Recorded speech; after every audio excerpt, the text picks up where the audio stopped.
4 ottobre si festeggia San Francesco, patrono d'Italia.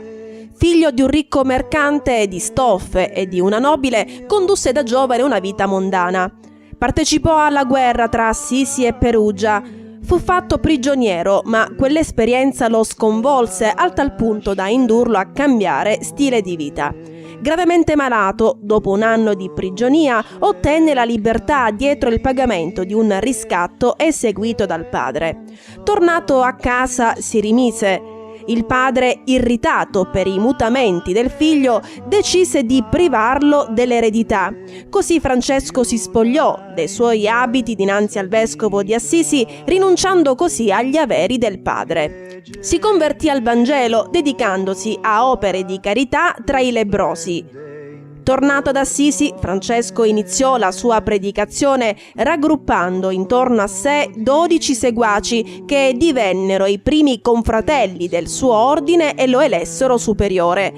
L'ordine fu riconosciuto nel 1210 da Papa Innocenzo III. 2 anni dopo aver predicato in varie regioni italiane, partì per la Terra Santa, ma un naufragio e altri problemi glielo impedirono. Qualche anno dopo si recò in Egitto. Al suo ritorno si dimise dall'incarico di superiore, dedicandosi al terzo ordine dei Francescani.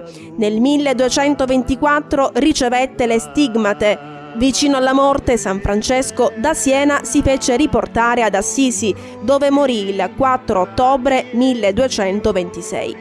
Oggi San Francesco è uno dei santi più popolari e venerati nel mondo. Oltre all'opera spirituale, Francesco, grazie al cantico delle creature, è riconosciuto come uno degli iniziatori della tradizione letteraria italiana.